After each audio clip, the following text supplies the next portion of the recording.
Мијачката носија е една од најпрепознатливите, најискористените и највпечатливите само заради податокот дека го носи најголемиот мит за богатство и за убавина. Кои се мијаците? Мијаците живеат во западниот дел на Македонија, поточно во пределите Мала и Долна река. Но во 17-тиот, крајот на 17-тиот и почетокот на 18-тиот век се случува една од големите преселби на мијаците и тогаш се создаваат неколку мијачки оази, како што се мијачката оаза по Прадишти и Ореше во пределот Азот, односно во Велешко. Потоа се создава една мијачка оаза во пределот Железник, поточно во селото Смилево и во градот Крушево. Но уште една исто така мијачка оаза се создава и во етничкиот предел Кичевие, поточно во селото Ехловец. Како можеме да следиме и да гледаме мијачката носија? Тоа е само поради фактот дека можеме од неколку сегменти, поточно од два сегменти, да го протолкуваме едно од најстариот облековен елемент кај мијачката носија, односно едно од најстарите типови на облеки воопшто во Македонија. Ако се земе фактот дека во 1865 година една од најголемите тогашни музејски збирки во Санкт Петерсбург, значи во Русија, Стефан Верковиќ е однел најголемата збирка на мијачки предмети и носии и таа датира некаде од 1780 година, односно 1760 година. По тие примероци можеме да забележиме дека и во 18-тиот век, односно и во 17-тиот век, мијаците имале ист тип на носија, се работи за иста функција, за иста естетска можност. Што е исто многу важно, ако го земеме и податокот, дека мијаците се раселувале во тој 17 и 18 век и до ден денеска тие останале во контурите и во естетиката иста во однос на мијачкиот начин на облекување и култура на облекување, тогаш можеме да проследиме целата таа носија можеби некаде за да се оформи и да гледаме денешната естетика и тип на мијачката носија, можеме да проследиме дека таа најверојатно се сигурно имала потреба некои 3 до 4 века да се прилагоди кон овие денеска предмети што ние ги познаваме, што значи дека мијаците и во 11-тиот и во 12-тиот век ги имале истите контури на облековните елементи. Тоа е во однос на историскиот дел, во однос на естетиката или во однос на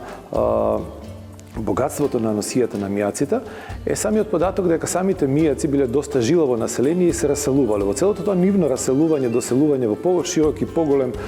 простор на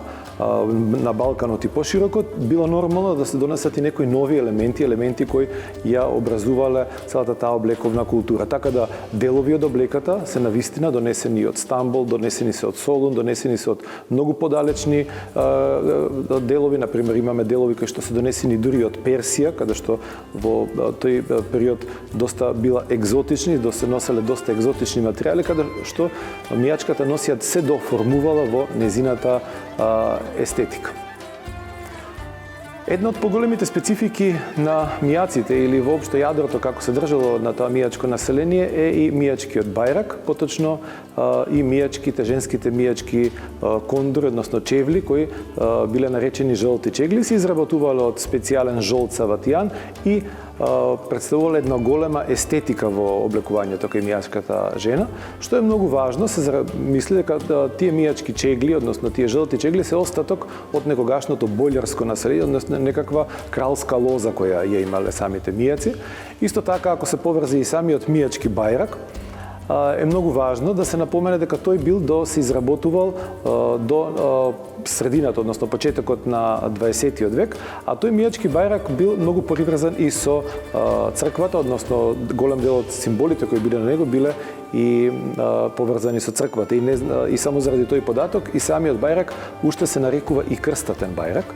Тој служел за свадбите. Со него, односно, отпочнувала свадбата, секоја фамилија, секој семејство морало да има таков крстатен или свадбен бајрак, го изработувале терзиите, мијачките терзии, но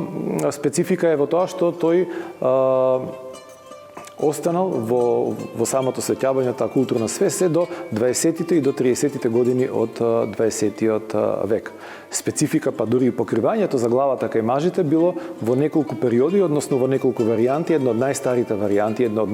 можеби убавите варијанти била спецификата со покривањето на главата со тунус фес, со 100 драм пискул. Тоа бил еден фес кој работен бил во техника на пуст, односно раслојување или калапење на на слоеви на волна, раслоена волна која се калапела и која се формирала на самата глава, но било многу важно и било многу интересно да биде од десната или зависно во која функција или од десната или од левата страна да биде испуштен пискулот кој го носеле мажите. Овој фес или овој тунус фес, како што се нарекувал, исто така многу често се бил надополнуван и со силафи, односно тоа е дел од каде што се носило оружјето на мијаците. Многу е важно и да се напомене тоа дека единствено мијаците например, едни од најпознатите мијачки главатари, како што биле Томо Томовски, Сарџа Брадин или Ѓурчин Кокалевски, можеле да носат таков силав, можеле да носат таков тунус фес, можеле да носат во силав од оружје и уште можеле да јаваат во градот Дебар, кога влегуваат во градот Дебар, можеле да јаваат коњи, да го носат целото свое оружје, надополнето исто со еден од најубавите ќустеци кои ги носеле мијаците, а тоа биле ќустекот Топкајлија. Посебно е важно да се каже за мијачката носија е тоа самиот ажурен вес.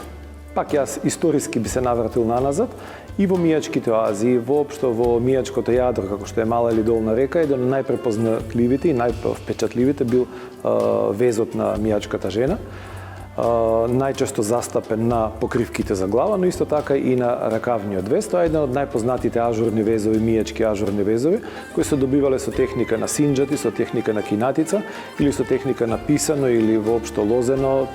типови како што биле мијачките техники. Таа мијачка техника останала до ден денеска една од најпрепознатливите, една од најубавите ажурни, односно колористички везови кои се носеле. Така да во сето ова би надополнил дека на вистина до ден денеска мијачката носија обстојува најчесто на некакви културни манифестации. Таа денеска не се носи како секојдневна облека, но сепак останува или како дел од музејските збирки или како дел од повеќе од ансамблите кои ја негуваат традиционалната култура, но исто така и при голем број на културни манифестации каде што можеме да уживаме и да гледаме мијачката носија.